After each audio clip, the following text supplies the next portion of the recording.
नमस्कार विद्यार्थी मित्रों। उस दिन हमने ये कविता देखी थी, ऐ मातृभूमि। आशा करता हूँ कि सभी को कविता ठीक से समझ में आई होगी और उस पर आधारित अपनी जो कृति दी है वो भी आपने छुड़ा कर देखी होगी। ठीक है, आज हम क्या देखेंगे, इस पर आधारित भाषा बिंदु, मतलब भाषा पर आधारित जो व्याकरण होता है उसे कहते हैं भाषा बिंदु।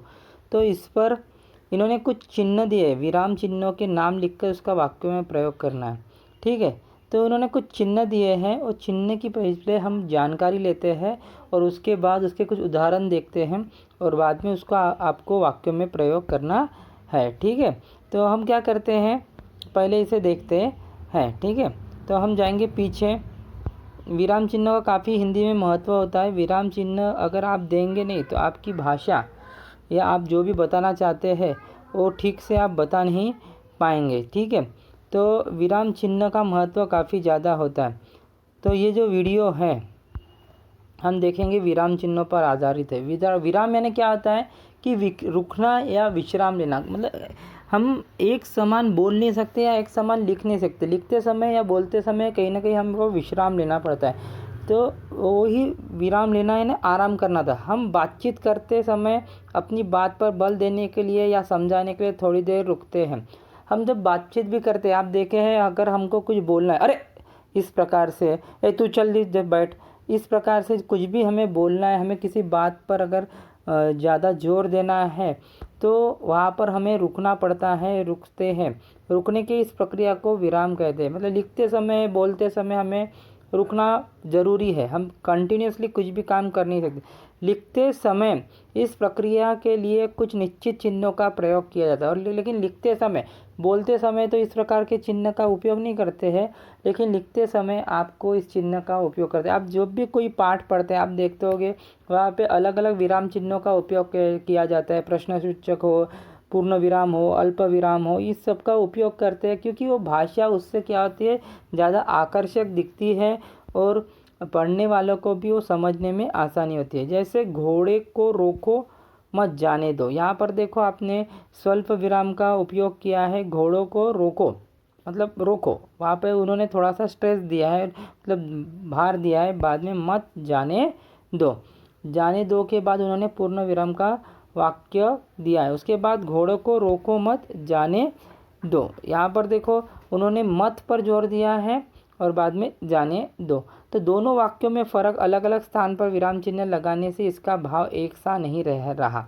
मतलब दोनों यहाँ पर उन्होंने अलग अलग चीज़ों पर भर दिया है। ठीक है, पहले इसमें देखो घोड़ों को रोको, रोकने पे भर दिया है। दूसरे इसमें घोड़ों को रोको मत, मत पर भर दिया, मतलब उसको जाने दो, रोको मत पर उन्होंने भर दिया। इसका प्रकार से विराम चिन्ह का काफ़ी महत्व होता है। जहाँ पर आप उसको लगाते हैं उसका जो मीनिंग है वो वहाँ पर बदल जाता है।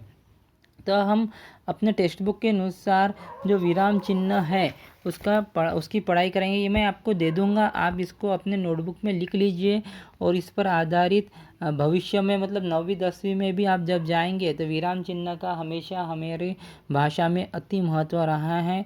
तो ये हमें ज़रूर समझना ज़रूरी है। तो पूर्ण विराम का अर्थ क्या आता है? ये पूर्ण विराम का यहाँ पर चिन्ह दिया, ये जो चिन्ह है ये पूर्ण विराम का चिन्ह है, ये आपको देना है। जब भी वाक्य खत्म होता है तो आपको पूर्ण विराम का चिन्ह देना है। इसका प्रयोग वाक्य पूर्ण होने इसका उपयोग वाक्य पूर्ण होने के लिए किया जाता है। जब हम कोई वाक्य बोलते हैं, अगर वो वाक्य पूरा हो जाता है तो भी उसका उपयोग करना है। जैसे दूध बेचना नैन्सी का धंधा नहीं था, तो ये एक वाक्य हो गया। उसके बाद उन्होंने ये चिन्ह दिया, मतलब वाक्य पूर्ण हुआ तब हमें पूर्ण विराम का चिन्ह देना है। जैसे एक राजा था, क्या एक राजा था, तो एक राजा था के बाद क्या देना है? पूर्ण विराम देना है। बाद में अगली उसकी 4 बेटियां थी, जैसे हमने देखा था।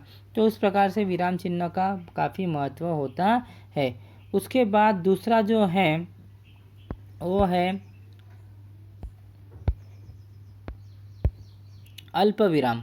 अल्प विराम का मतलब होता है पढ़ते या लिखते समय थोड़ी देर के लिए रुकने के लिए इसका प्रयोग किया जाता है। मतलब ज़्यादा लंबा नहीं, थोड़ा सा हम पॉज लेते हैं, थोड़ा सा रुकते हैं तो उस समय हमें अल्प विराम का उपयोग लेना है। अल्प विराम, अल्प शब्द का अर्थ ही है थोड़ा सा, छोटा सा विराम लेना है हमको, छोटा सा विराम लेना। अरे हाँ देखो, हम उमान से कह देना जरा करीने से। अरे हाँ देखो, इसमें वो थोड़ा रुक रुक कर बातें कर रहे हैं, एकदम जल्दी से कंटिन्यूसली वाक्य पूर्ण नहीं कर रहे हैं, इस वजह से यहाँ पर उन्होंने अल्प विराम का उपयोग किया। ये उसका उदाहरण है, आप देख सकते हैं, ये अल्प विराम के चिन्ह हैं जहाँ उन्होंने इसका पूरी जोर से क्या किया, उपयोग किया है। इसके बाद है आपका अर्धविराम। अर्धविराम मतलब ये उसका चिन्ह है, अर्धविराम का चिन्ह है ये, ठीक है। अभी जहाँ अल्प विराम से कुछ अधिक देर रुकना हो वहाँ इसका प्रयोग किया जाता है। मतलब अल्प विराम में थोड़ी देर के लिए रुकना पड़ता है, लेकिन अल्प विराम से अगर ज़्यादा देर तक के लिए रुकना है तो हमें अर्ध विराम का उपयोग करना पड़ता है, ठीक है। तो अर्ध विराम का उपयोग कैसे करते हैं? सभा सोसाइटियों में जाते हैं मगर चाहते है कि लड़की ज़्यादा पढ़ी लिखी ना हो। सभा सोसाइटियों में, जैसे हम कोई वाक्य बोल रहे हैं फिर हम थोड़ी देर के लिए रुक जाते हैं, जैसे सभा सोसाइटियों में जाते हैं मगर चाहते हैं कि लड़कियां ज़्यादा पढ़ी लिखी ना हो। तो अर्ध विराम का उपयोग कहाँ किया जाता है? जब अल्प विराम से ज़्यादा हमको रुकना होता है तब अल्प विराम का उपयोग किया जाता है। प्रश्न सूचक, इसका अर्थ है प्रश्न सूचक यानी क्वेश्चन मार्क। ये तो आपको पता है, जिस वाक्य में कोई प्रश्न आदि हो वहाँ पे इसका प्रयोग किया जाता है। जैसे हम कह सकते हैं, या गाय का क्या आप लोगों की है, ये प्रश्न है, तो हम कह सकते हैं नहीं ये गाय हमारी नहीं है, हम लोगों की नहीं है। जैसे आपका नाम क्या है, आप रोज़ सवेरे कितने बजे उठते हैं, ये सब प्रश्न हो गया। ये प्रश्न काफ़ी हमारे भाषा में महत्वपूर्ण होते हैं और उसके बाद हमें प्रश्न चिन्ह देना काफ़ी ज़रूरी होता है। उसके बाद है योजक चिन्ह, यहाँ पर दिया योजक चिन्ह यानी एक छोटा सा चिन्ह, ये जो है ये योजक चिन्ह कहा जाता है। तो योजक यानी दो शब्दों को जोड़ने के लिए इसका प्रयोग किया जाता है। दो शब्द जैसे पास पास, दूर दूर, हम जैसे दो शब्दों को जोड़ते हैं ना, उस समय इसका उपयोग किया जाता है। जैसे खुद पढ़े लिखे हैं लेकिन सभा सोसाइटियों में जाते हैं, खुद पढ़े लिखे हैं सभा सोसाइटियों में जाते हैं। आपने यहाँ देखा है कि यहाँ पे पढ़े लिखे को योजक चिन्ह से जोड़ा गया है, मतलब पढ़े भी है लिखे भी है।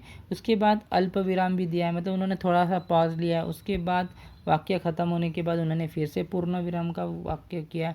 तो वाक्य में ऐसे अलग अलग विरामों का काफ़ी महत्व होता है और ये हमें लिखना भी है। उसके बाद हम देखते हैं इखरा उद्धरण चिन्ह, मतलब एक सिंगल इन्वर्टेड कॉमा कहते हैं इसको इंग्लिश में। किसी व्यक्ति का नाम या उपनाम या किसी पुस्तक का नाम लिखते समय इसका प्रयोग किया जाता है। जैसे किसी व्यक्ति का नाम आपको लेना है या उसका उपनाम लेना है या किसी पुस्तक का नाम आपको लिखना है तो उस समय आपको इसका उपयोग कर सकते हैं। जैसे सूर्यकांत त्रिपाठी, उनका टोपन नाम है, टोपन यानी शॉर्ट नाम है निराला, तो निराला उनका शॉर्ट नाम को हमने क्या किया है, उसको जो इखरा उद्धरण चिन्ह के अंदर उसको क्या किया हमने दिखाया है, ठीक है। मुक्त छंद के प्रवर्तक है, उसी प्रकार से आपको लिख सकते हैं कि मेरे पुस्तक का नाम माँ है, तो माँ को जो है वो इकरण चिन्ह में आप दिखा सकते हो। तो इस प्रकार से उसका उपयोग किया जाता है, ठीक है।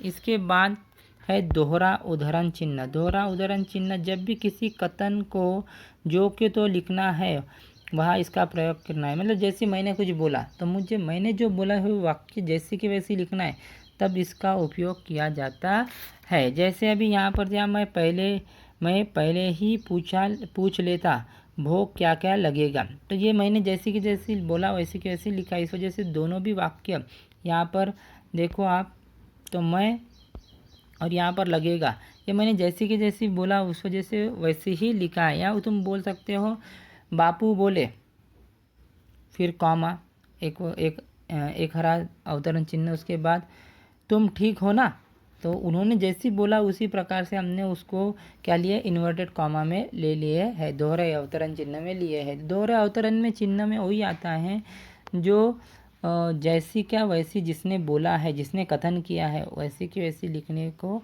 हम इसको क्या कहते हैं, दोहरा अवतरण चिन्ह। तो आपको अभी क्या करना है, आपके किताब में ये वाक्य दिए हैं, ये चिन्ह दिए, इस चिन्ह के अर्थ लिख लेना है, मैं आपको भेज देता हूँ, और उसका वाक्य में प्रयोग करना है। वाक्य में प्रयोग करो उनका, ठीक है। तो जिस प्रकार से वाक्य में प्रयोग, मैंने एक एक वाक्य आपको बनाकर दिखाना है इस पर आधारित, ठीक है। इसके लिए मैंने और कुछ उदाहरण आपको इसमें समझा कर दिए हैं। समझाने के लिए ये उदाहरण है कुछ, ये भी आप लिख लीजिए। और इसी प्रकार के आपको वाक्य बनाना, जैसे पूर्ण विराम मैं गीता का पाठ कर पढ़ती हूँ या करती हूँ, तो पूर्ण विराम हो गया। अल्प विराम में जगह जगह हमको रुकना है। शेर, कॉमा चीता, कॉमा भालू आदि जंगली जानवर है। या मैं, तुम और हम सब जंगल जाते हैं, तो मैं, फिर अवतरण चिन्ह में आप कॉमा लिख सकते हो। या राम, कॉमा रमेश और सुरेश पढ़ते हैं। तो इस प्रकार से आपको वाक्य बनाना है। इसमें एक विस्मयादि बोधक का भी चिन्ह है। विस्मयादि बोधक यानी होता है कि हम उसका चिन्ह अचानक से होने वाली, जैसी हमें बहुत खुशी हो गई या बहुत दुख हो गया, ये जो चिन्ह है अवतरण विस्मयादि बोधक, जो आपको किताब में भी दिखेगा, जो इसमें मैंने दिखाया नहीं है, आपको दिखा देता हूँ। तो ये जो चिन्ह है, ये जो चिन्ह है, ये विस्मयादि बोधक का चिन्ह है। तो ये इसमें क्या होता है, अचानक से हमें बहुत ज़्यादा खुशी होती है, या अचानक से हमें बहुत ज़्यादा दुख होता है, या अचानक से हमारे सामने कुछ आता है, तो हम इसका उपयोग करते हैं। तो इसकी डेफिनेशन ऐसी लिख सकते हैं, जैसे हम उसमें बोल सकते हैं, अरे आज तो बहुत अच्छा दिन है, वाह क्या बात है। तो वाह के बाद हमने विस्मयादि बोधक का चिन्ह लगाया। अरे राम, विस्मयादि बोधक, बिल्ली तो मर गई, उसके बाद विराम चिन्ह, जैसे वाह आज तो काफ़ी सुहाना मौसम है, कितना वाह कितना सुंदर उद्यान है। तो इस प्रकार से आपको विस्मयादि बोधक का भी उपयोग करना है। आशा करता हूँ कि आपको ये समझ में आया। आप इसे क्या कीजिए, नोटबुक में लिख लीजिए, और हो सके तो इस पर एक एक वाक्य बनाकर लिखकर भेजने का प्रयास कीजिए, ठीक है। Thank you.